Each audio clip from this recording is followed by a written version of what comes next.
I used to think I knew what love looked like. 4 years of marriage, and I really believed we had something real.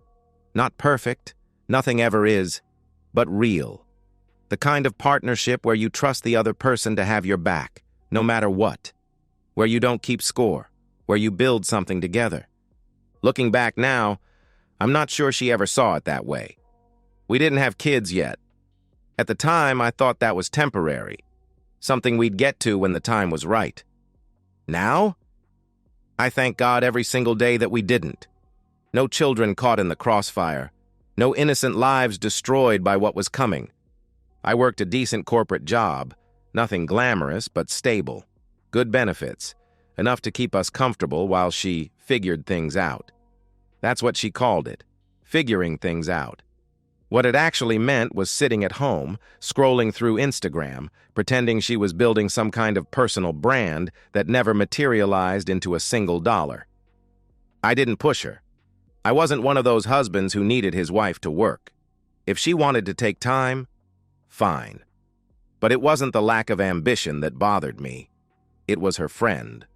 Or more specifically, it was Jessica. Jessica. God, I hated that woman from the moment I met her. Loud, manipulative, entitled, the kind of person who thrives on drama because her own life is so empty she needs to feed off everyone else's. She had an opinion about everything and a solution for nothing. And my wife, she worshipped her. Every single time my wife came home from hanging out with Jessica, there was a fight. Without fail. Suddenly I was controlling for asking where she'd been until 2 a.m. I was boring for wanting quiet evenings at home instead of expensive girls' nights out. I was financially abusive for questioning why she needed a $500 spa day when we were supposed to be saving for a house. The pattern was so obvious it hurt. Jessica was poison, and my wife was drinking it willingly, cup after cup. But about 6 weeks ago, something shifted. My wife became distant, cold. She stopped looking me in the eye when we talked. She stopped laughing at my jokes. Hell, she stopped laughing at all. Her phone became an extension of her hand, always face down on every surface, always out of reach, always locked. She started going out more, always with Jessica, she said, late nights, vague excuses. We're just catching up, she'd tell me. Jessica's going through something, she'd explain. I need girl time, she'd insist. And then the intimacy stopped. Completely.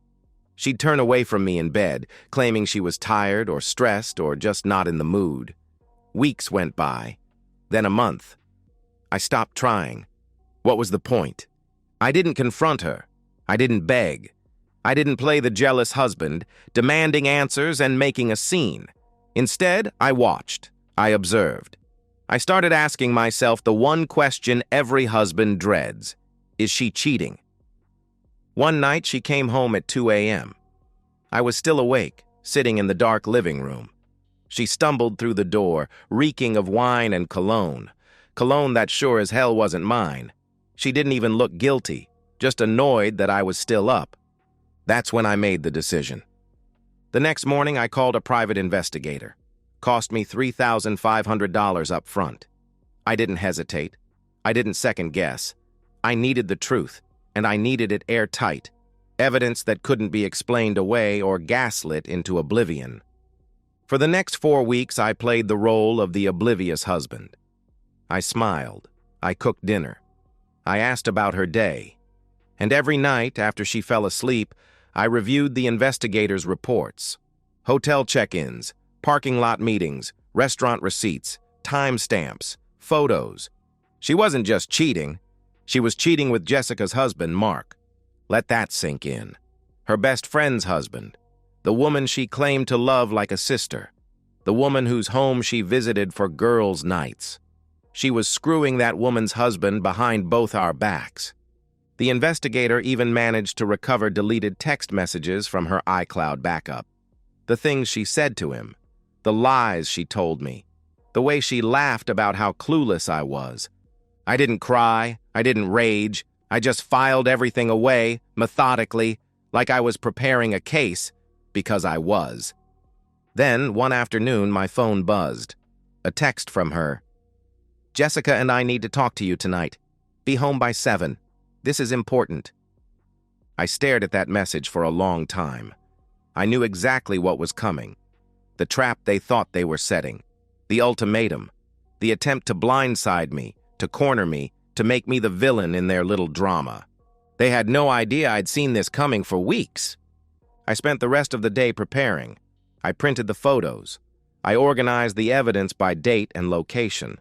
I rehearsed my lines, tested my tone. I wasn't going to yell. I wasn't going to lose control. I was going to destroy them. When 7 p.m. rolled around, I heard the key in the lock. The door opened. My wife walked in first, Jessica right behind her. Both of them had these smug, rehearsed smiles, like they were about to deliver bad news to a child. They sat down on my couch. My wife reached over and took Jessica's hand. Both of them looked at me like I was the problem, like I was the one who needed to be managed. The tension in that room was unbearable. The air was thick, suffocating. I leaned back in my chair, folded my hands, and waited. The stage was set. My wife started talking first. Her voice was calm, measured, too calm, rehearsed, like she'd practiced this speech in front of a mirror.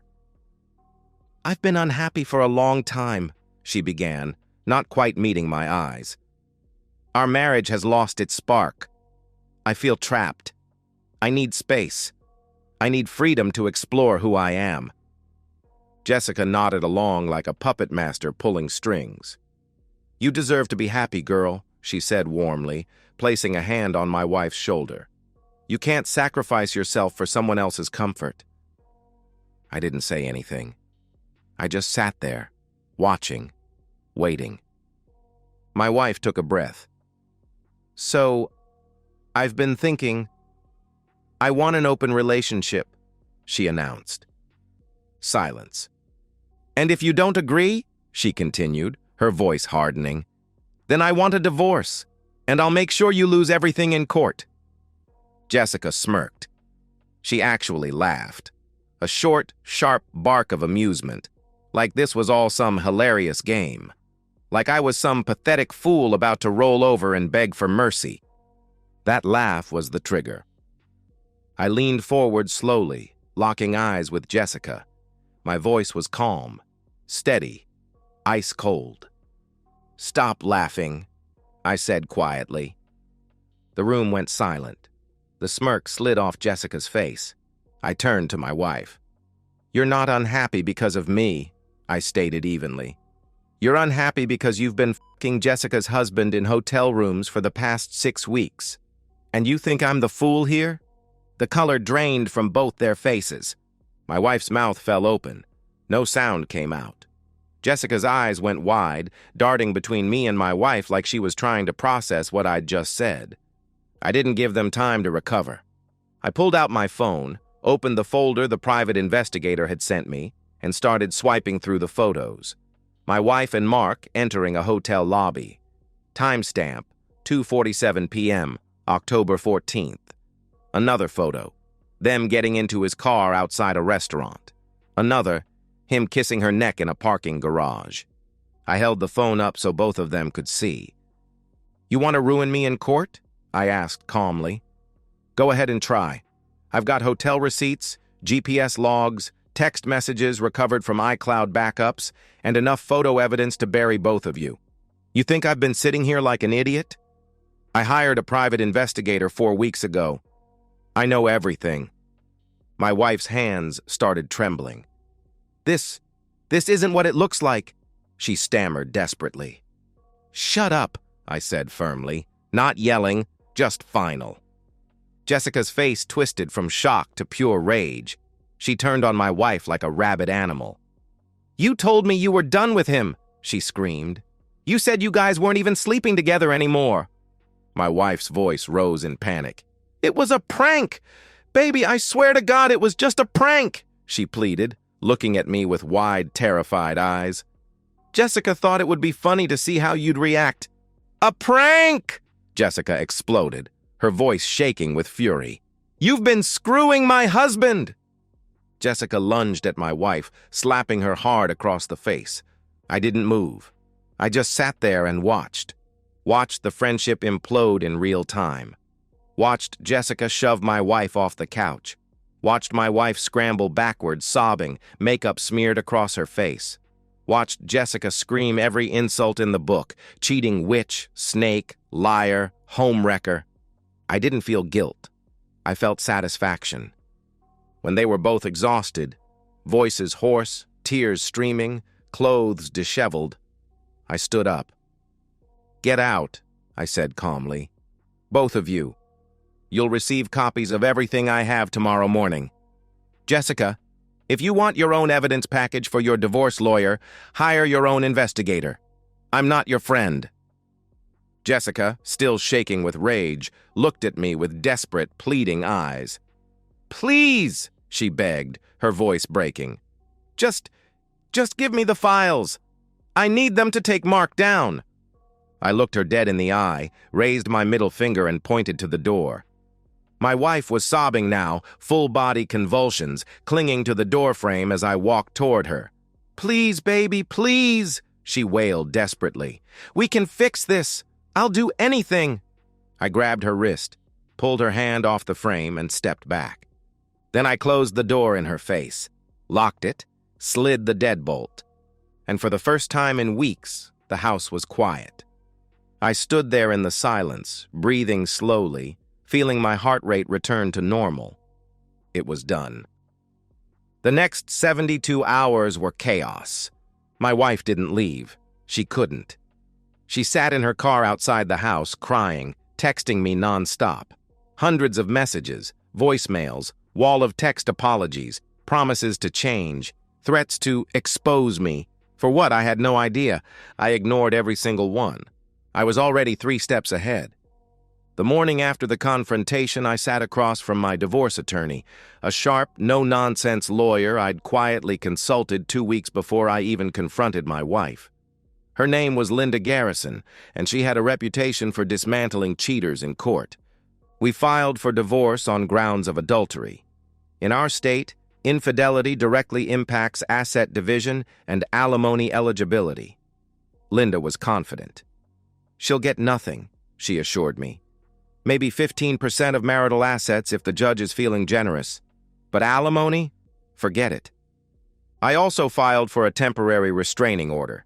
My wife's constant presence outside my house, the unhinged messages, the veiled threats. It was more than enough for the court to grant an emergency order. She was legally barred from coming within 500 feet of me or the house. Violation meant immediate arrest. 2 days later, a sheriff's deputy showed up at her car and handed her the papers. I watched from the window as she read them, watched her face crumble, watched her drive away. With nowhere else to go, she called her parents. They already knew. I'd sent them the evidence the same night I confronted her, not out of cruelty, out of necessity. I knew she'd spin the story, play the victim, claim I was the abuser, the controller, the one who drove her to this. So I got ahead of it. Her father, a retired Marine with zero tolerance for dishonesty, disowned her over the phone. "You made your bed," he told her coldly, according to what she texted me later. "Now lie in it." Her mother, heartbroken but firm, echoed the same sentiment. My wife tried to stay with Jessica next. That door was slammed even harder. Jessica was in her own meltdown, filing for divorce from Mark, packing her bags, and publicly blaming my wife for seducing her husband. As if Mark had no agency. As if he wasn't a grown man who made his own choices. But Jessica needed a villain, and my wife was the easiest target. The two women who'd been inseparable for years now hated each other with nuclear intensity. My wife ended up in a cheap motel on the edge of town. No job, no money, our joint accounts had been frozen per Linda's advice. No friends, no family. Just her phone, a suitcase, and the crushing weight of her own choices. Meanwhile, I didn't gloat publicly. I didn't post on social media. I didn't tell mutual friends the sordid details. I didn't have to. The truth spread on its own. Jessica, in her rage, told everyone who would listen. Mark, desperate to save face, admitted the affair to his own family in a pathetic attempt to control the narrative. My wife's public meltdowns, showing up drunk at Jessica's house, screaming in parking lots, did the rest. Within a week, everyone knew. At work, I kept my head down, professional, focused. A few close colleagues noticed I seemed quieter than usual, but I deflected with vague answers. Just dealing with some personal stuff, I'd tell them. I'll be fine. One night, my phone buzzed with a text from an unknown number. I hope you're happy. You destroyed my life. I stared at the message for a moment, then typed back, No, you destroyed your own life. I just made sure everyone knew about it. I blocked the number. A few days later, another text came through, this time from Mark. It was long, rambling, pathetic. He apologized, said he was manipulated, begged for forgiveness, asked if we could move past this like men. I deleted it without responding. Some people don't deserve closure. I also received a message from Jessica, short and bitter. Thank you for the truth. I'm sorry I didn't see it sooner. I didn't respond to that either. I wasn't anyone's hero or villain anymore. I was just done. One evening, I went through the house and gathered the last of my wife's belongings, old clothes, books, cheap jewelry, trinkets. I stuffed everything into garbage bags and drove them to Goodwill. I didn't burn them dramatically. I didn't keep them as trophies. I just let go. When I got home that night, I sat alone in the kitchen with a beer, staring at the empty chair across from me, the one she used to sit in. I didn't feel victorious. I didn't feel broken. I just felt done. The divorce proceedings moved fast, faster than I expected. My wife couldn't afford a good lawyer. She tried to represent herself at first, which was an absolute disaster. She showed up to the preliminary hearing 2 weeks after I filed, looking disheveled, emotional, completely unprepared. Her paperwork was incomplete. Her arguments were rambling and incoherent. Linda dismantled her in minutes. My wife tried to claim I was emotionally abusive, that I controlled the finances, that I isolated her from friends and family, that I drove her to seek comfort elsewhere. Linda calmly presented bank statements showing my wife had full access to our joint accounts and spent freely on spa days, designer clothes, and expensive brunches. She presented text messages showing my wife had initiated the open relationship conversation as leverage, not out of genuine desire. And then she dropped the nuclear bomb. The private investigator's full report, hotel receipts, GPS logs, photos, text messages. The judge flipped through the evidence with a stone face. At one point, he looked up at my wife and asked sternly, "Ma'am, you're claiming emotional abuse while simultaneously conducting an affair with your best friend's husband. Do you see the contradiction here?" My wife stammered weakly. I was unhappy. He never listened to me. He didn't make me feel loved." The judge cut her off immediately. "Your feelings don't justify infidelity," he stated flatly. "Move on." I sat in the back of the courtroom and watched her credibility evaporate in real time. The final settlement came down 3 weeks later. It was brutal for her. No alimony. Adultery disqualifies her in our state. 15% of marital assets. I kept the house, the car, the retirement accounts, the savings. Responsible for her own legal fees. Restraining order extended for 1 year. She left the courthouse in tears, looking 10 years older than she had 2 months ago. I left in silence. But the fallout didn't stop there. Jessica's divorce from Mark was even messier. Mark, desperate to salvage his reputation, threw my wife under the bus in his own court filings. He painted her as a manipulative seductress who pursued him relentlessly. It was pathetic. Grown man playing the victim. But it worked. Jessica's lawyer tore him apart financially. Mark lost his house, lost his car, lost half his retirement, and lost all credibility with his own family. Meanwhile, my wife became a pariah. Mutual friends ghosted her. Her social media was flooded with accusations and insults. People she'd known for years called her a homewrecker, a liar, a fraud. She deleted all her accounts within a week, just vanished from public view. I heard through the grapevine that she'd moved to another city, living with a distant cousin, working some low-wage retail job just to make rent. No more spa days, no more luxury brunches with Jessica, no more pretending she was an influencer, just survival. I felt nothing. Not pity, not satisfaction, just a quiet, hollow sense of closure. One evening, about a month after the divorce was finalized, I got another message from Mark. Long, rambling, desperate. He apologized again. Said he understood if I hated him. Asked if there was any way we could move forward. I deleted it without reading past the first line. Then I got a message from Jessica. I know you probably don't want to hear from me, but thank you. For the truth. I'm sorry I didn't see what she was sooner. I stared at that message for a long time. Part of me wanted to respond, to tell her I didn't blame her for my wife's actions, to tell her I hoped she found peace. But I didn't, because the truth is, Jessica played her part too. She enabled my wife. She encouraged the worst parts of her. She fed the entitlement, the selfishness, the delusion. Maybe she didn't know about the affair, but she knew my wife was lying to me, and she didn't care. So I deleted that message too. A week later, I boxed up the last remnants of my old life. Wedding photos, anniversary cards, a framed picture of us on our honeymoon, smiling like we had the whole world ahead of us. I didn't burn them. I didn't throw them away in anger. I just put them in a box, taped it shut, and stored it in the attic. Out of sight, out of mind. That night, I sat on the back porch with a whiskey, watching the sun set over the trees in my backyard. The house was quiet, peaceful, mine. For the first time in months, I took a deep breath and felt nothing.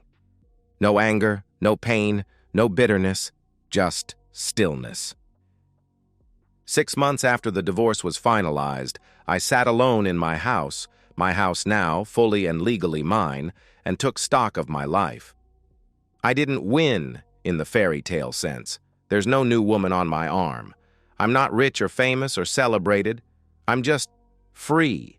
Free from the lies, free from the manipulation, free from the weight of pretending everything was okay when it wasn't.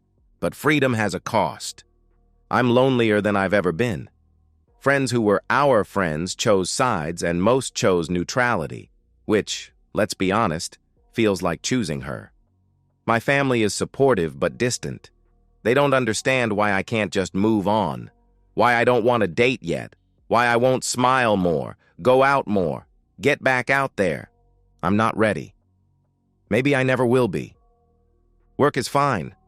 Actually, I got promoted. Threw myself into my career with a focus I didn't have before. But the victory feels hollow. Success without someone to share it with is just numbers on a screen. Some nights I lie awake and wonder if the revenge was worth it. If exposing her, humiliating her, watching her life collapse brought me any real peace. The answer is complicated.